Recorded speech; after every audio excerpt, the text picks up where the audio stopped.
Bonjour, je suis Grégory Barbier et voici le dernier épisode des Grands Crimes de l'Est. Le 8 juin 1993, l'ex-secrétaire général de la police de Vichy, René Bousquet, est tué. Celui qui lui a tiré dessus est vosgien, et pour Christian Didier, c'est l'aboutissement d'une vie chaotique et de ses rêves de gloire. Je suis arrivé vers 9h30 avenue Raphaël. J'ai sonné à l'interphone. J'ai dit à Bousquet que j'étais fonctionnaire du ministère de l'Intérieur et que je devais lui remettre une citation à comparaître pour un procès. Je suis monté au 6e, il m'a ouvert la porte, puis j'ai sorti mon revolver et j'ai tiré à bout portant. Christian Didier raconte tranquillement son meurtre à la presse qu'il a lui-même invité 1 heure à peine après avoir assassiné l'ancien secrétaire général de la police de Vichy, âgé de 84 ans. Le visage exalté, il évoque la scène avec complaisance, il tente aussi d'expliquer son geste. « Je vais me constituer prisonnier et je vais prendre 10 ans de prison, mais la justice n'a pas fait son travail. » Ses explications deviennent ensuite moins convaincantes et son discours perd de la cohérence lorsqu'il se réfère à ses héros familiers, Rimbaud, Malraux, ou bien lorsqu'il évoque un message primordial. C'est la victoire du bien sur le mal, d'Héros sur Thanatos. Mais le Vosgien se rend-il compte que par son geste, il met fin au procès pour crime contre l'humanité qui se profilait depuis l'inculpation de René Bousquet en 1991. Un procès qui s'annonçait historique et qui allait dépasser le cas individuel de Bousquet pour devenir celui de la responsabilité globale de l'administration française sous l'occupation, et notamment l'organisation de grandes rafles contre les Juifs en 1942. Né à Saint-Dié-des-Vosges en 1944, Christian Didier est en fait un étrange personnage. Son passé extravagant et sa frénésie médiatique en témoignent.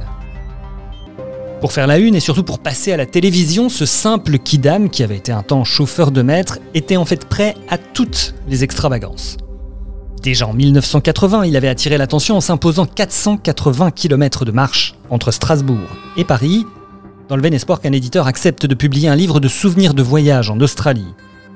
Le 1er mars 1986, pour promouvoir un autre bouquin publié à compte d'auteur, il fait irruption sur le plateau d'Antenne 2 au cours de la cérémonie de remise des Césars.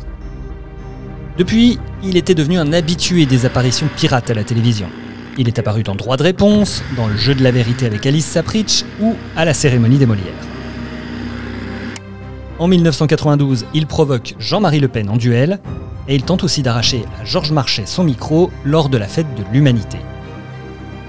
Mais ça ne s'arrête pas là. Il s'enchaîne à la terrasse du Fouquet's, il lui est aussi arrivé de perturber une finale de Coupe de France au Parc des Princes en brandissant une banderole publicitaire proclamant « Achetez mon livre !» Entre-temps, il a réussi à pénétrer dans les jardins de l'Élysée en 1989.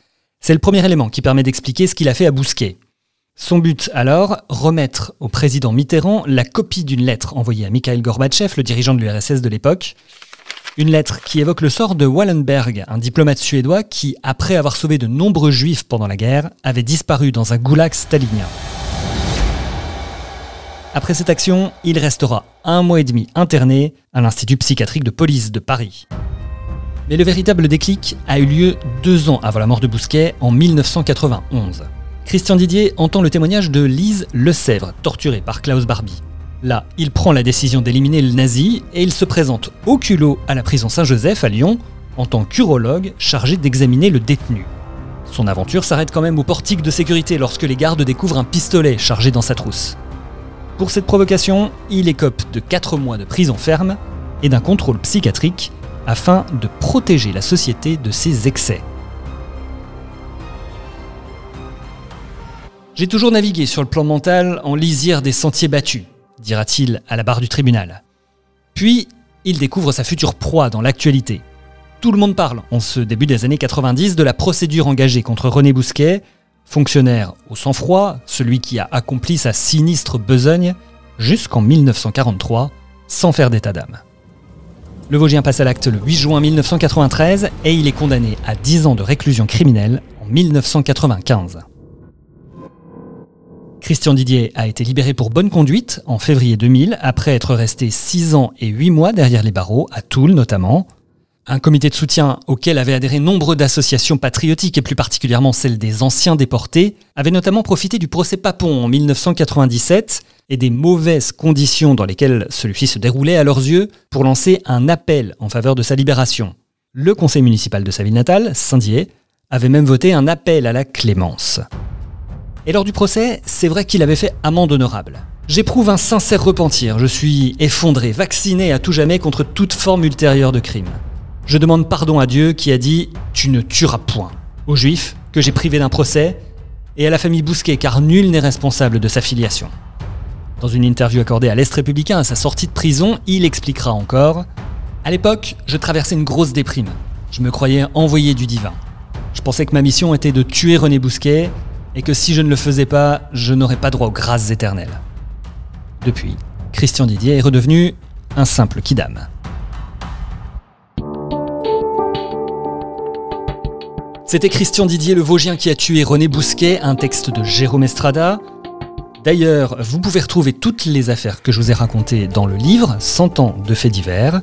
Retrouvez également les 54 épisodes des Grands Crimes de l'Est sur toutes les plateformes de podcast, mais aussi sur Deezer, sur Spotify, sur YouTube. Et en plus de ces 54 épisodes, il y a aussi des séries consacrées à Grégory Villemain, à Narumi Kurosaki ou bien à Simone Weber.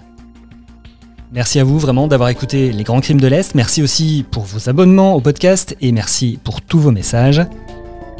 C'était Grégory Barbier, c'était les Grands Crimes de l'Est. Salut!